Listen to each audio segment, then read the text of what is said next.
Smack. Welcome to Super Smack. Welcome to the Smack. The Super Rugby podcast from the fans, for the fans. Here we are. We're back. Into round 12. Not much really happened this week. Very, very just a boring old weekend of rugby, really. Really?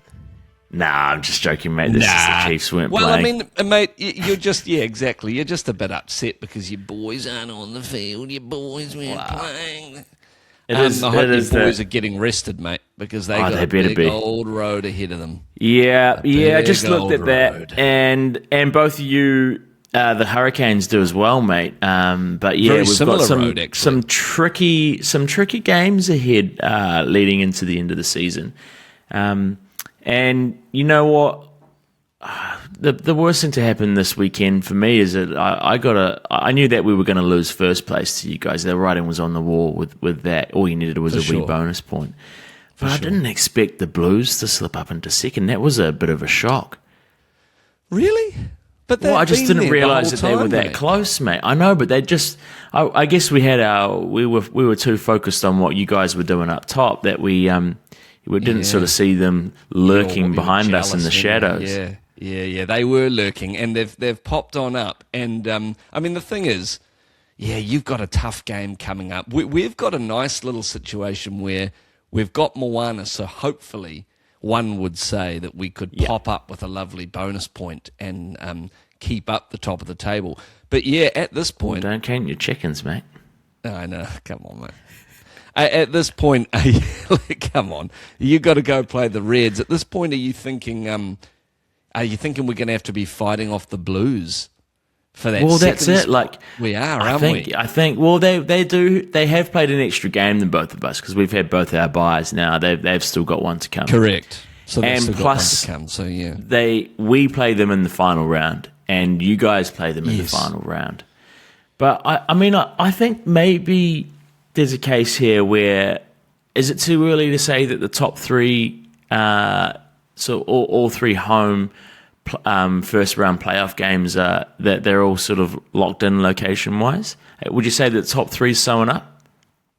You mean not necessarily in that order, but necessarily in that order, but I feel like whoever's fourth, which I think you're a fair few points away. I mean, to be honest, they're 10 points away, right? I mean, if the Reds get you, they'll only be sort of 4 points behind you. It's probably safe. The Hurricanes certainly is safe. I'd probably say the Blues. Yeah.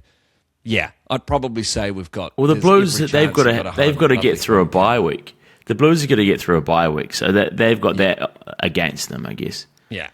But I mean, I'm feeling like there's going to be a Hamilton, a Wellington, and an Auckland first round playoff. A lovely North Island bevy of home lovely wee North Island berth. Wonderful. How wonderful. I'm just hoping my Hurricane boys don't get too tired, after all this.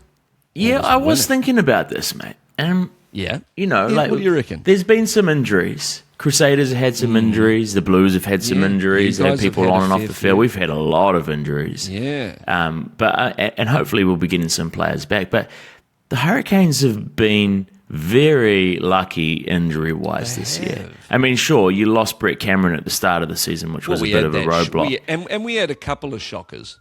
We had a couple of early departures. But, mate, we sort of bounced back from that. You're kind of full strength. When you think about Ruben Love being first choice, first five these days anyway, because he's always in the All Blacks conversation or whatever, you're at full. You've been at full strength for a wee while. Yeah. I guess that's why they've been asserting their dominance like they have, right? It makes sense. They've got a very stacked team. And when we said it right at the beginning of the competition, how stacked they were, it's amazing that they've kept those players through. Can they hold on, do you think? What's your thoughts? Will they run out of steam? This is my question. I mean, the Chiefs proved last year that peaking right through the season doesn't work. Peaking. You mean the last 4 seasons? Yeah, peaking all the way through from start to finish does not work out well for you. So there's that. I'm just thinking about this weekend. You've got someone like Moana, right? They've won 1 game. They're on 4 points. They've lost 11. Yeah. Do you feel? Lost 10. Do you throw caution to the wind? Rest all your good players so that they don't get injured in a Moana game that you think you can probably win easily. Do you just chuck in a B team? Yeah, well, yeah, mate. I would be very surprised if you're not. Yeah, you're going to be seeing some changes ringed against Moana for sure. Because then after that, you've got 3 big games. Well, then you've got big games. I mean, the Highlanders, you could argue, is not a big game, but the Highlanders are capable of pulling something out of the bag. But I don't think so. We've got the Blues, the Highlanders, and you got the Crusaders. Crusaders again. One of those is not going to go our way for sure. But I'm hoping that the others, maybe they're all going to go. Who knows? Maybe we need to assert that, continue to assert that dominance. But you guys have got the same teams in a different order. So it's really but we've got the Reds. We've got the Reds instead of Moana. So we've got the Reds first, which is our bogey team. Really, what I'm worried about for you guys next week at Suncorp, because the Reds, we're gonna put that hoodoo to bed, mate. Mate, Les Kiss has revved those boys up something chronic since a couple of big losses. He's gone, nah, I'm not gonna let my fucking reputation as the upcoming Wallabies coach be tarnished by you fuckers. Get out there and win some games. And they are doing. It's either that or the Brumbies have a huge fall from grace, which is I don't know. The Reds played really well. They're Wilson and McRae, obviously they're kind of I reckon they're just sort of, the concrete in that forward pack. Well, they're so good. They're always the Wallabies forward pack too. Well, exactly. Yeah. But mate, I think they had a great game. I think the Reds are timing their run to perfection. I think they're going to be. Mate, it's going to be a toughie at Suncorp. It will be. It will be. And it is a little nervy. Performance there, mate. It is a little nervy. That's when you need it. Yeah. It's especially key game, a very key game. Yeah. And then we've got the Highlanders, and then at home, thankfully. Yeah, Blues. And Blues so do we. We've got the Highlanders at home, but we've got to play the Blues at Eden Park and the Crusaders in Christchurch, which it's all good. So did we predict the Reds getting up against the Brumbies last week? Yes, I feel like maybe we went. Yes, we did. Yeah, that's right. I wanted them to win so that they weren't angry next week. I feel like a lot of the results kind of went the way we thought they would. I think we said the draw would pip the poor old Highlanders in Fiji. I think we said the Blues were going to pip Moana. Definitely, I don't think Moana quite. I'm not sure if Moana's going to win another game for the rest of the season. To be honest, they just seem like it's actually getting them down a little bit. Well, you sort of hope that they would throw caution to the wind and just go, yeah, fuck it, let's just go for it. They have thrown some caution to the wind because they tried a little move. They tried a little move on Saturday that was a little tap and go line out move to our eyes and ears from the Springboks. A little line out off the tap, midfield line out, which for the Springboks, on the couple of occasions they've tried it, hasn't really worked at all. Didn't work at all. Hasn't really done anything. But Moana went and bloody scored. They went and bloody scored from it. It actually went, okay, maybe it does work. Blues had no idea what was going on. They didn't. They went, cause you can't seriously be doing this. But, I mean, unfortunately after that, not a lot happened, really, for the home team there. So it was interesting to see Bodie on the bench. He came on and had a lovely little cameo at the end of the game. But nice to see Stephen Pedofeta back. Yep. He actually had a pretty good game. Yeah, it was lovely. Nothing to write home to mum about, but I feel like he just had a little solid. Do you reckon little performance? Do you reckon he still writes home to mum? Yeah, I think he does. Yeah, absolutely. He'd be. He actually gets out the pen and paper. I think and jots down a few pages. I think what he'd do is, when you're kind of post game, your top comes off, you get rid of some of the tape around your head and your wrists and stuff, and he just gets the old he gets a little bit of parchment out and the old bit of lead and just sort of dabs that onto his tongue, and then he's just straight into taking some notes for mum on the game just while they're fresh, just a little fresh. Yeah, and probably does a little, I think maybe a little illustration as well of just like one of his favourite moments of the game, just a little like a nice Blake little charcoal kind of. Yeah, exactly. Oh no, like a really detailed bit of shading. Shading. Who's he drawing? Oh, like from his imagination. He's just drawing it's him scoring in the corner, but like lovely and shaded. Now, didn't you know that, Stephen, he was actually, before he started playing rugby, he was actually a courthouse sketch artist. So he would he would actually just sketch out what was happening in the courtroom every day. Do they still He was actually really talented. That's where he got scouted from. Really? Do they still do sketches? Of course, yeah. You got to put that on file, mate. Surely AI's doing that now. No, you got to have the full sketch artist. You got to. Someone actually sat there drawing that whole time. Man, that just shows you how long and boring fucking court cases are. Got someone just sitting there, still doing a sketch, murderer or this rapist. So he's got to keep that skill set alive. Really, he doesn't want to lose it just in case he needs something to fall back on if he doesn't. I mean, obviously, a rugby career is not going to last forever, so he just needs that one little thing at the end of the day. He's actually got a lovely name for that too. You could say, oh, you come into someone's house and you see that on the wall, they go, that's a pitafeta. Yeah, original. It's a lovely, that's a pitafeta original, lovely little pitafeta. Drew that in the changing rooms at Eden Park. Yeah, and you drew that one just at home, just in the kitchen. Out in the garden. Out in the garden, yeah. It was great. They were giving Bodie a little rest because he played a bit.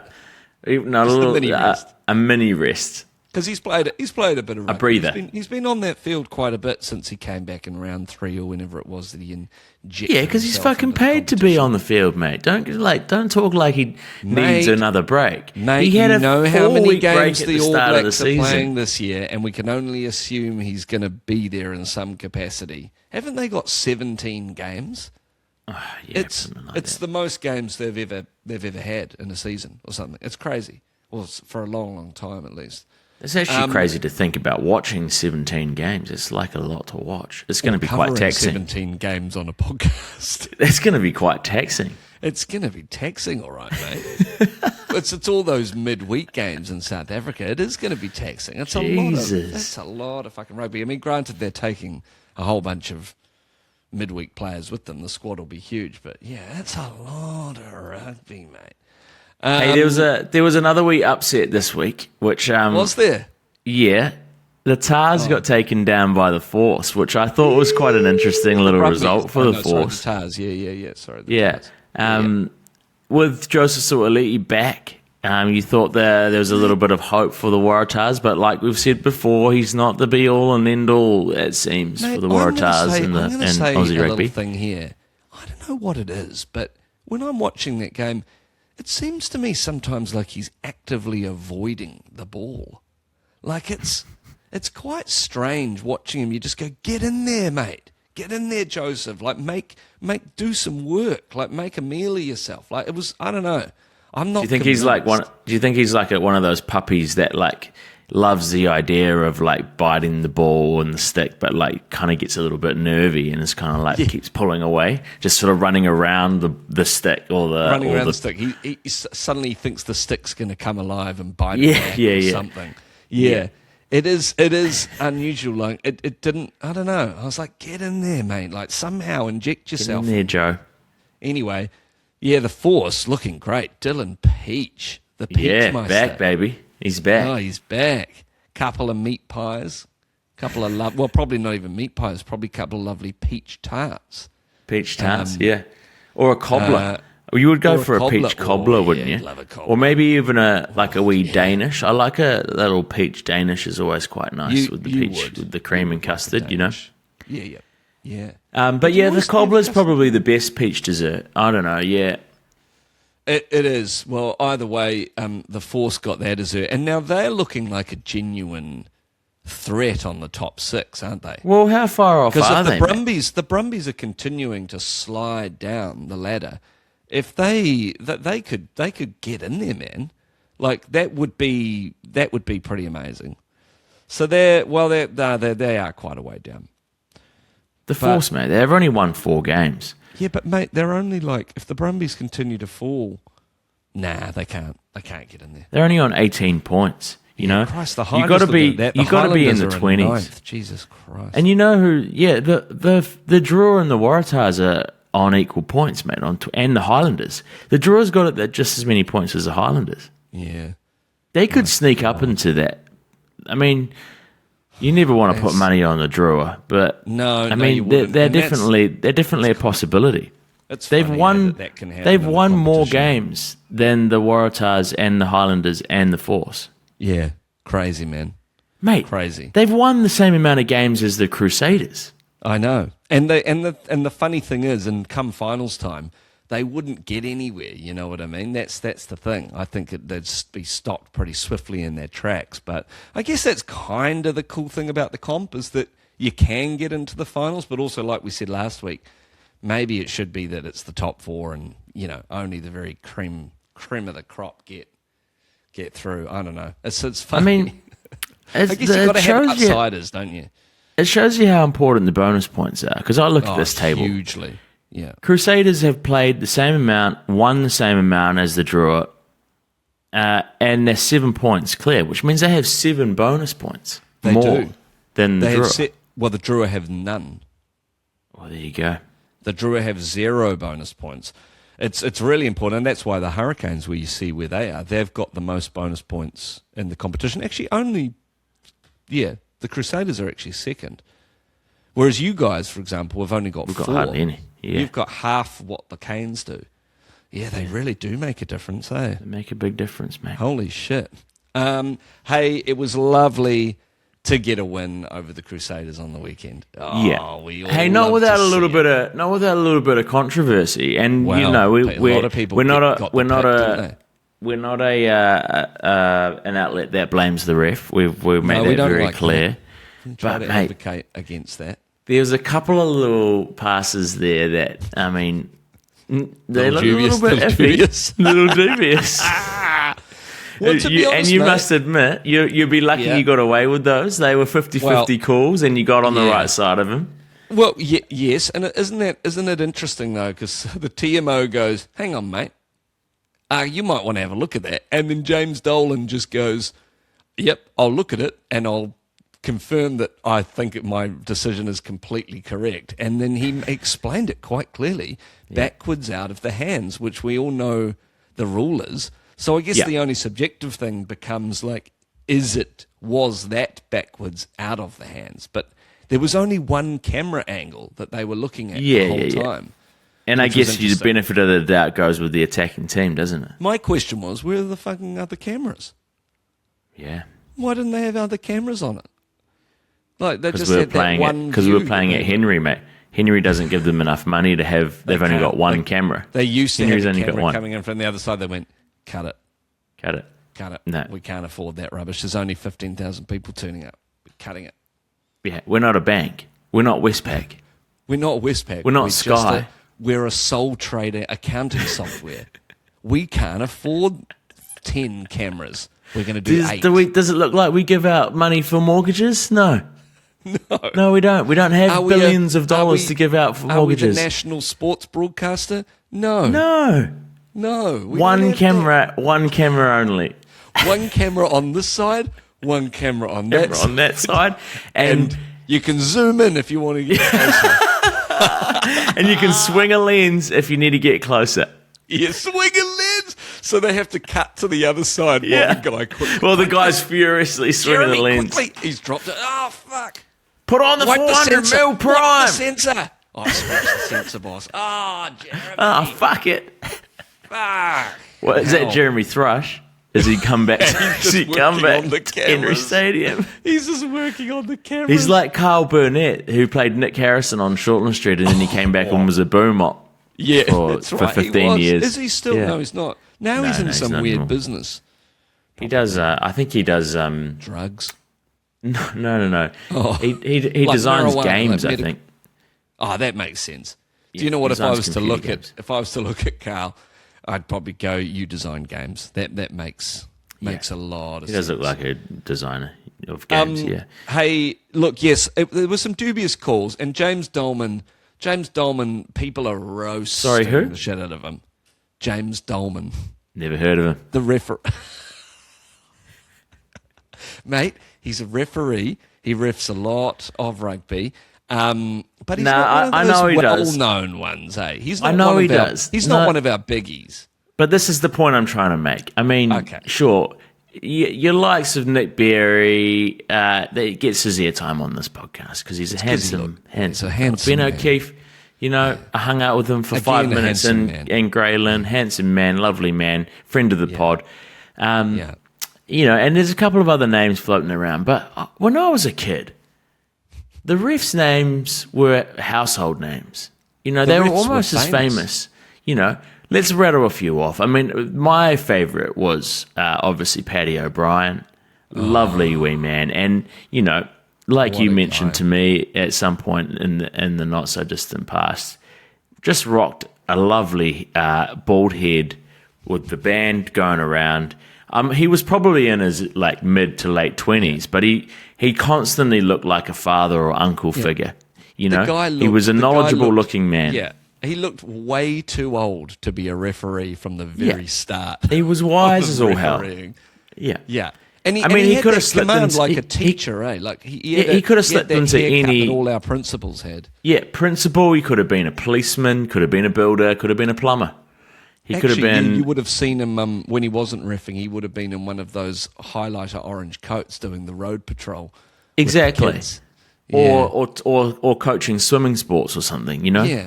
Yeah, he hadn't. Ashley and Martin wasn't around in Paddy O'Brien's days, that's for sure. Yeah. But he rocked it, and he did. There were some other names. Craig Joubert. Remember Craig Joubert was always a delight seeing him don the white ANZ uniform. He was very famous. He was in the final in 2011, I think. Yeah, Nigel Owens. Nigel Owens, a classic. Steve Walsh, a bit of controversy around him. Steve Walsh, mate. Got fired from the NZRU. I think it was something alcohol-related, I believe. Oh, Jesus, really? Well, I mean, maybe not. I'm pretty sure. He hit the Terps harder than anyone else, harder than the players. But then the Australian Rugby Union didn't care. They picked them up. They were like, man. Yeah, here's a box of 4X and a South Australian Barossa, mate. It's all yours. Just wait till after the game. Wait till you take your boots off. I would recommend not drinking that. That's a heavy Barossa. Don't drink that before the game. You're going to get a hell of a heartburn running around for 80 minutes. Well, to be honest, mate, pre-game, I would say a couple of wines would be all right. But, mate, if you're down in a box of running up and down a rugby field after a couple of big-bodied Shiraz. No, but that's the thing, mate. I'd be spewing up in the corner. I'd be no. But hear me out. It's a known fact that having just a wee glass of red wine is actually pretty healthy, especially for the heart. High in iron. But what I'm saying is that if you're having a full-bodied Shiraz, right, you're having a full South Australian Barossa, you're probably only having half a glass to a glass max over the hour, and you're right to go for a run around after that. Yeah. Whereas if you're popping a 4X, mate, that's going down like water. It's bubbling up. Yeah, it's bubbling up, so you're getting the farts and burps, but also, mate, you're packing away a lot more fluid. I reckon you're getting straight into stitch territory. No, you'll be getting the stitch. Yeah. Oh, you'll be getting the stitch 5 minutes in. Yeah, and you'll be trying to pick up a couple of blades of grass to stick it on the stitch spot. I don't know whether you tried that in cross country. I used to do that. That was always the thing. If you got some grass and you pick a handful of grass and put it on the stitch, it used to go away. Laugh, mate. They were probably laughing at you from the bike sheds. He's putting grass on his ribs again. Did you know that the medical profession still doesn't know what causes the stitch? Really? Yeah. Surely. It's an anomaly. It's a medical anomaly. Oh, for goodness sakes. It's like one of the most common things. I don't know if you watched this, but I watched the rugby cricket charity match that they have here, the Big Bash. Oh, the Big Bash, yeah. The Black Clash. And you have the Black Clash or whatever it's called. And Jason Spice. The Big Black Clash. Ex-Hurricane was playing in the rugby team and he's out in the field and they kept cutting to him on the camera And they were like, what's wrong with Jason Spice? And he kept going, whoa. And he's holding his chest and he's just like bent over. And I was like, he's got mad indigestion. I was like, I recognize that. He needs a low sec. Run him on a low sec. His quickies or his low sec. He can get some out there to him, man, because it's the worst thing when you're trying to run around and it comes back up on you. So I don't know if Steve Walsh could have done that. Did you know Jason Spice, speaking of, is an English teacher at my old high school? Oldham Boys College? Yeah. Ah, Mr. Spice. Mr. Spice. Mr. Spice. Yes, Mr. Spice. Good morning, Mr. Spice. Oh, hang on. It's your high school, isn't it? Not your primary school. Yeah, not primary school. Not new entrance, we were doing mate. that. We were probably more like, fuck up, Mr. Spice. Fuck up, Spice. Fuck up, Spice. Fuck up, Spice. Fuck you, sir. Nah, Boy, sir. I'm sure he's... Oh, sir. You pulled my pants down, sir. Oh, come on, mate. Hey, I went to Upper Hutt College. Some things went down there that you probably... Yeah, like your pants. Be repeated. Yeah, well, they definitely did. Hey, look. Look, the referees aren't as famous. They try. There's some great reffing these days, but the refs really were golden back in the day, you know. But mate, you know what? I'm thinking back. I've just got some very clear images of like Paddy O'Brien with his pins out, and those outfits, the Air New Zealand, and everyone that watched rugby in the 90s, 2000s, those white, blue Air New Zealand refs outfits, they stood the test of time. They were there for a good five or so years, you know. Beautiful. And those shorts were short. Like they were proper stubbies, mate, you know. They were riding right up there. There was no room for any. There was no room for any dangling or anything. I mean, I would go as far as to say there would probably have to be some sort of referee issued jock strap or something to keep everything in line, because you wouldn't want to be sort of getting a trio of surprises when you went down to pick up the old Gilbert. Yeah, no, I reckon Paddy would have had to have definitely bent the knees to go and fetch the ball, because if he'd sort of bent over like an elegant ballet dancer, all his tackle would have fallen out of those things for sure. You would have seen the mouse and the hole, everything. Everything would have come out, mate. They were right up there. Yeah, they were high. I wonder if that was so he could run faster. Or do you think, like back in the day, like he pulled them? Why did he think that pulling them up that high was a good idea? To be honest, mate, that was the fashion. When I think back, to go right up the crack. Well, no, but mate, I've got a pair of stubbies now. I've got a pair of the two-tone Canterbury stubbies. And is that how you wear them?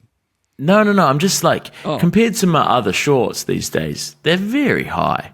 And if I'm like, I have to be careful when I'm at the gym. Like when I'm in certain yoga poses, like they're quite ballooning, you know, like you have to be really careful who you're showing off to, and make sure you've got the right undies on, selective. You know, you don't want to be wearing your holy undies with a pair of stubbies on. No, if anything, you probably want to wear some bike shorts underneath out of respect for the other class members. Mate, no one wants to have your bike shorts coming down outside. Well, no one wants to have your stubbies. nuts sticking out the end. No, but you just wear a low profile. No, you just wear a low profile sports underwear, something from Under Armour or maybe Jockey Sport. You know, we don't need to be wearing tights, mate. Why are you wearing the stubbies full stop? Why don't you just nix the stubbies? I bet you're one of those guys that had a pair of skins, and you were, weren't you?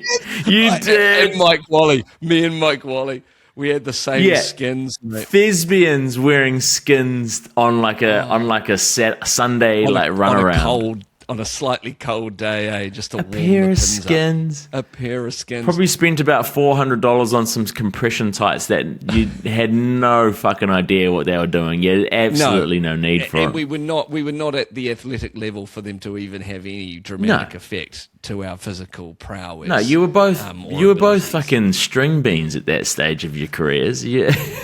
They were probably loose on you. They were. Yeah, I mean, I don't know. If I was to wear... I definitely don't think I'd pull my stubbies that high today. I think it'd all... No, you have to kind of low ride them these days. It was an interesting choice. Yeah, anyway. Too much chat. Great. Too much chat on the Reds. Hey, we got a wee player of the day this week. Who's lining up a wee perforated cheeseburger voucher? My player of the day, well, I was going to give it to, I mean, I know it seems a bit like default, like we always give it to, I was going to give it to Cam Roigard. I thought Cam Roigard played extraordinarily, led the Canes around the park very well, was probably one of the difference makers in that game. He always is, isn't he? Crusaders. Yeah, he's just so good, mate. And he came on the right side of a ding-dong battle with Hotham as well. I thought actually that was a really entertaining matchup to watch. The Crusaders were very annoying that match. They just refused. They were that cockroach that just refused to die. You know, you're stamping it out with the shoe in the corner and it just keeps getting away. Yeah. You're not quite hitting it hard enough. Well, I mean, it's been said many times on this podcast that the Crusaders are the cockroach of New Zealand rugby. They are, yeah. We say that with the utmost respect because, you know, that they're fucking formidable when it comes to peaking at the right time of the season. And they are. So finals footy is what they... Touch wood, they don't crawl out of their butter. Their crevice behind the skirting board and start biting mum's leg. David Havili, it was his 150th, but, mate, he had a little bit of a shocker. And I'm thinking that the triple figures didn't work for him this time. Didn't work. Well, it was a milestone. It was a milestone, and we've talked about how, you know, the 100 always has a bit more power. But I would have thought that the 150 would have held some power. But then my discovery that Ruben Love was also celebrating a 50th means that we've got a little bit of a cancellation here. You've got a cancelling situation, unfortunately. Yeah. Yeah. It was like two negatives make a positive. It's not really the right analogy, is it? Two positives make it outline that two electrons. No. What's the thing? It's not it's not a great analogy, mate. It's like what? What? What happened is he got cancelled out because he had his thing. He had his good play, but Ruben Love had one at home. And it's like when you get a cheeseburger, right? For player of the day, right? You perforated voucher or for your award at prize giving at the end of the year. You get your perforated cheeseburger voucher. You go along to Macca's, right? And your brother's there, and he's cracking the shits and kicking and screaming because he doesn't have one. And then mum has to buy him one too. And then so that gets cancelled out. It kind of dilutes the greatness of your cheeseburger, of your free cheeseburger. So that's what's happened here is that David's got a free cheeseburger for his milestone, and then they've come along and mum's brought Ruben one, and he's got one too. And it's just taken the shine off it. So it's unfortunate. You're right. So you think all they're getting for that 50th is a cheeseburger? Because you're getting a patu for the 100. Mate, that was the analogy. Oh, that's just an analogy. I don't think okay, sorry. Do you reckon, I mean, to be honest, maybe that is all they give for that? Because if you've got patu for 100, what would David have got? Another half a patu.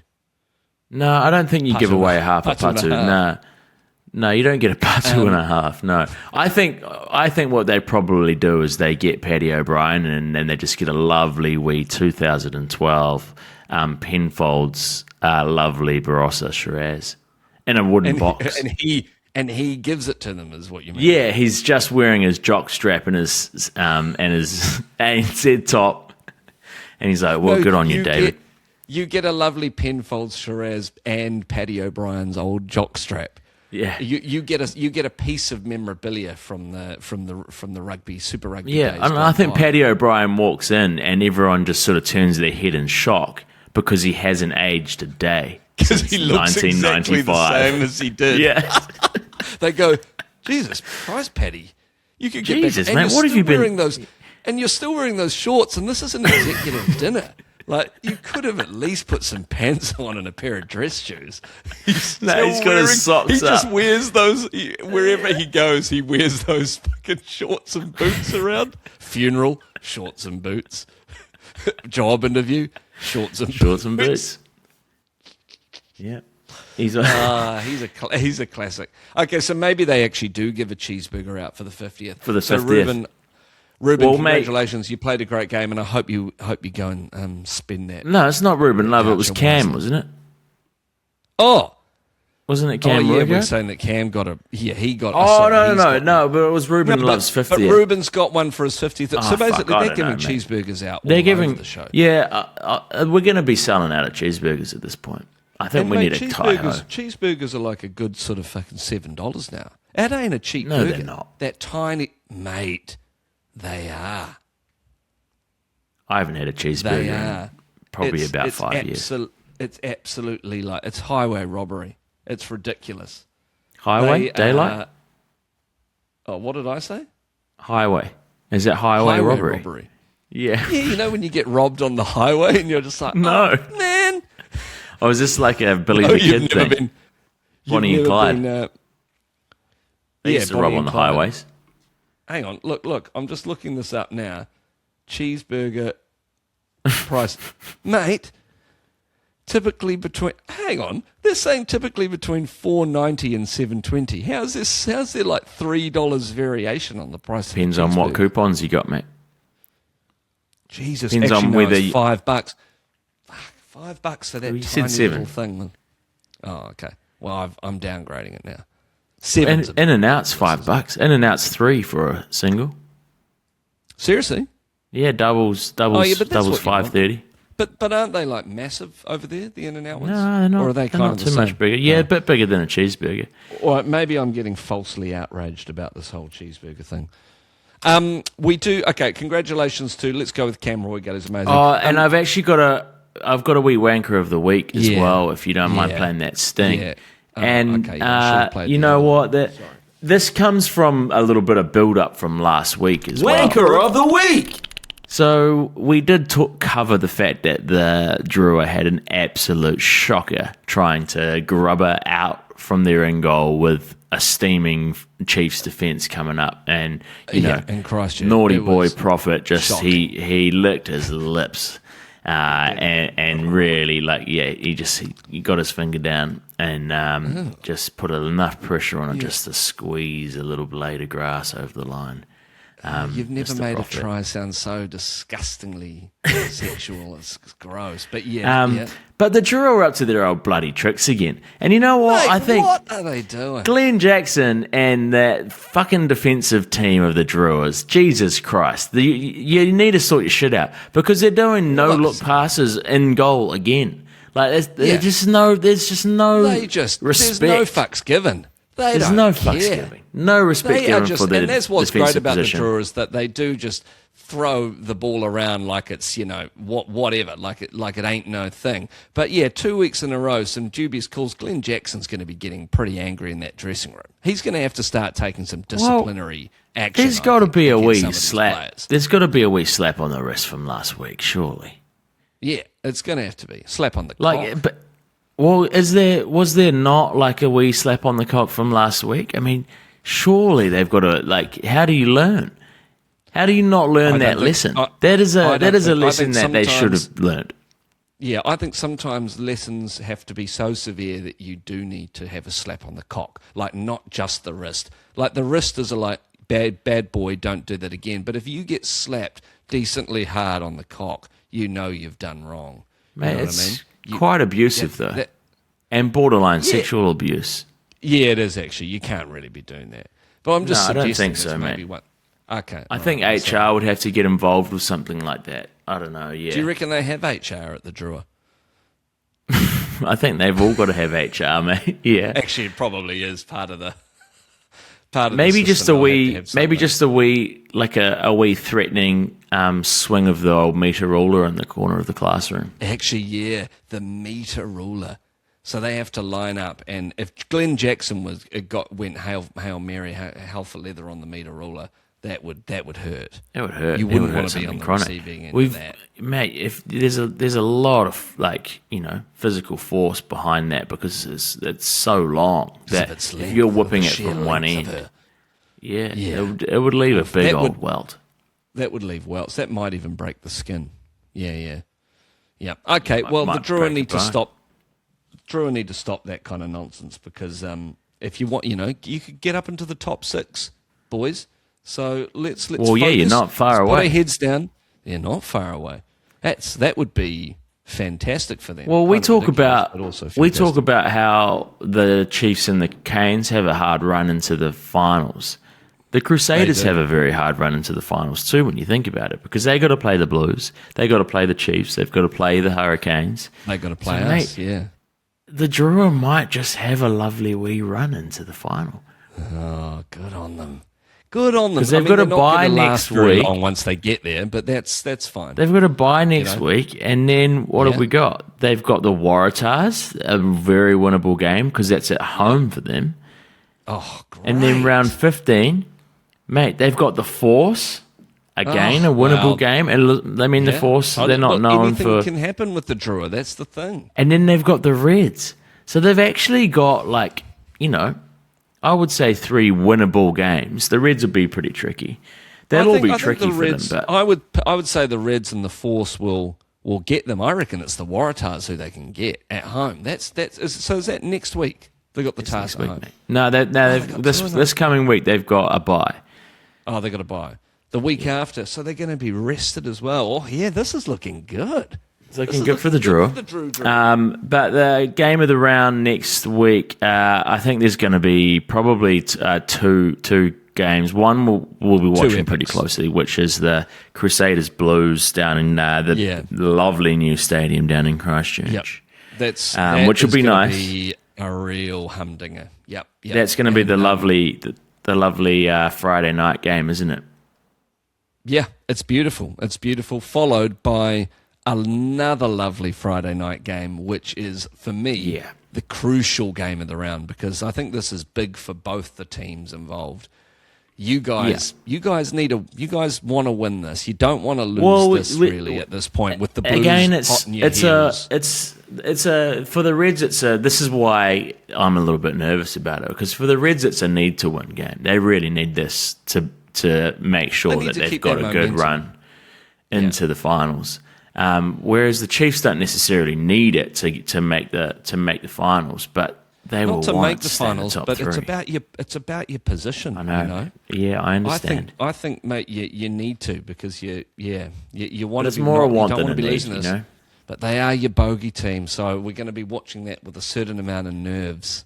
You're going to be up late with your popcorn, maybe a little lager, lovely little Budweiser on the side. Yeah, I'll be getting home from work and I'll just slip it on while I'm falling asleep. Mm-hmm.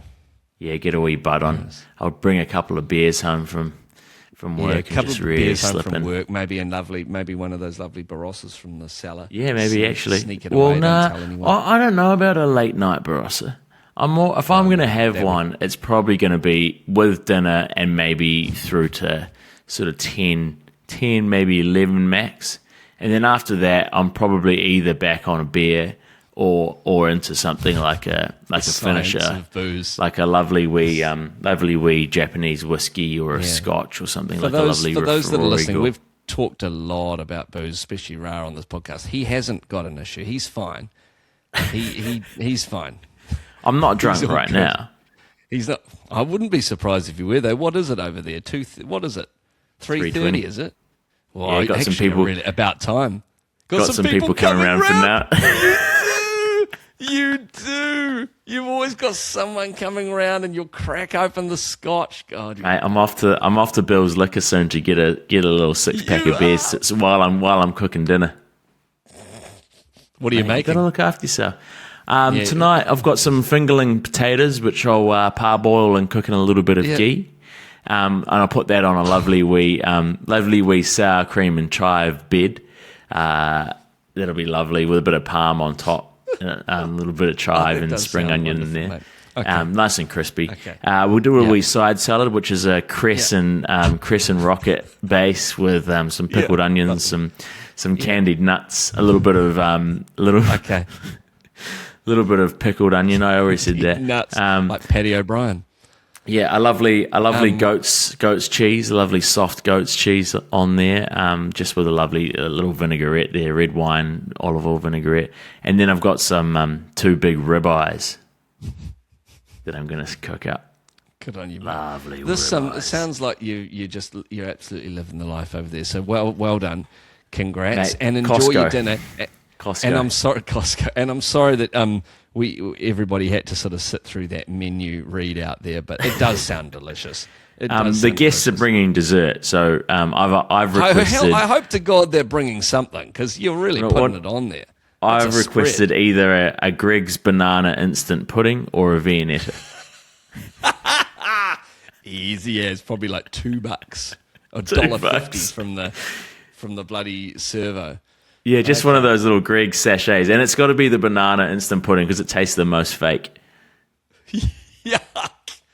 All right, well, go and enjoy your meal. And will do. To all of you out there, enjoy the rugby this weekend. Let's hope there's some big wins from our boys. And let's hope the Crusaders lose again. To the Blues? I don't know if I want that. I want the Blues to lose. Nah, mate. I don't want either of them to win. A draw. Okay, a draw without super point. No super point. Hooroo.